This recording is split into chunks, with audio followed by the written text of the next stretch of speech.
और इसमें औज़ुबिल्लाहि मिनश्शैतानिर्रजीम बिस्मिल्लाहिर्रहमानिर्रहीम अस्सलातु वस्सलामु अलैका या सय्यदी या रसूलल्लाह व अला आलिका व अस्हाबिका या हबीबल्लाह।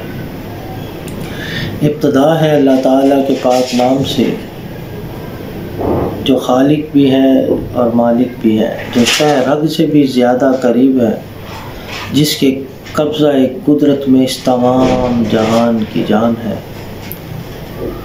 वह हर चीज़ पर कादिर है, जो पानियों को भाप बना के उड़ाता है, उनसे बादल बनाता है और फिर उन बादलों से हम पर अपनी रहमत का मी बरसाता है और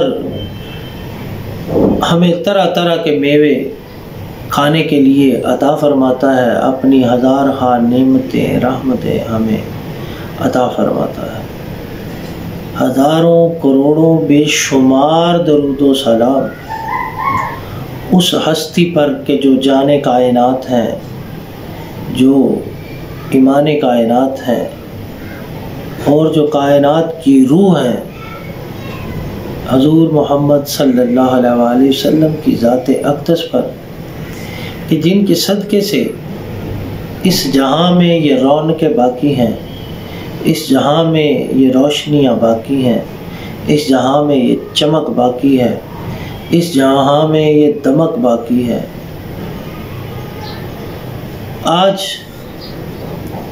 जो मैं बात करने लगा हूँ बड़ी गौर तलब बात है कि अल्लाह ताला ने तमाम दिन बनाए, तमाम महीने बनाए, या यूँ कह लें कि तमाम दिन अल्लाह के, तमाम महीने अल्लाह के, तमाम साल अल्लाह के, हर चीज़ अल्लाह की है। लेकिन अल्लाह ने बाज़ को बाज़ पर फजीलत दी। जैसे कि रमज़ान को तमाम महीनों पर फजीलत दी।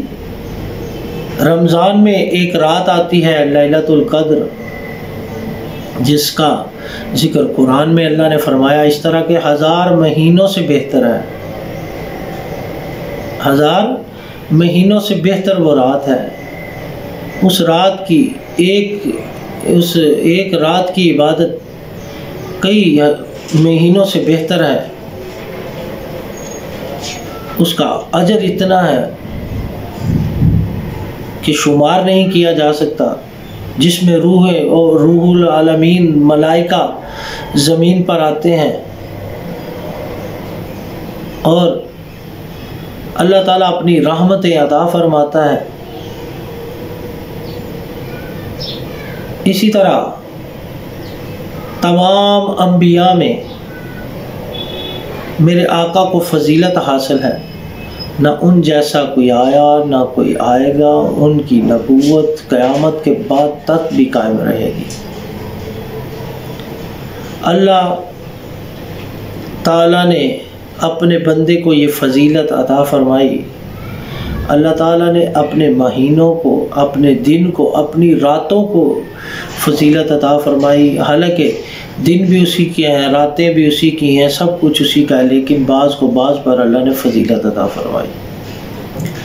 रमज़ानुल मुबारक की बात करें तो उसमें अल्लाह ने बंदों पर एक और एहसान फरमाया कि ये जो वसवसे डालते हैं, ये जो शैतान है, अल्लाह ताला ने उनको जकड़ दिया।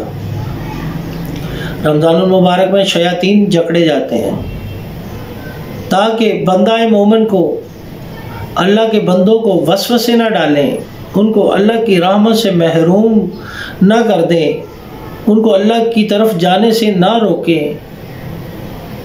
इसलिए अल्लाह ताला ने उनको जकड़ दिया। अब सवाल ये पैदा होता है कि बाज़ हम में से ही लोग हैं, रमज़ान में भी नमाज नहीं पढ़ते, रोज़ा नहीं रखते, तो ये अपने नफ्स के ताबे हुए होते हैं। इनको ये आदत पड़ गई हुई है, इनका ये शेवा बन गया है कि हमने कोई काम अल्लाह के लिए करना ही नहीं। इनका नफ्स जो है इसे रोके रखता है। इनको इस महीने में भी, बाबरकत महीने में भी, जब अल्लाह अपनी रहमतें, नेमतें लुटा रहा है, तब भी ये गफलत की नींद सो रहे हैं। ये उस तरफ जाने को तैयार ही नहीं है। कितनी तमाम महीनों से बेहतर। और इसमें जो रात, इसकी जो ताक रातें हैं, उनकी फजीलत अगर बयान करने लगूँ तो एक और टॉपिक छिड़ जाएगा, बहुत लंबा है, तो बात को वहीं तक महदूद रखता हूँ कि नफ्स ने उनको काबू किया हुआ है।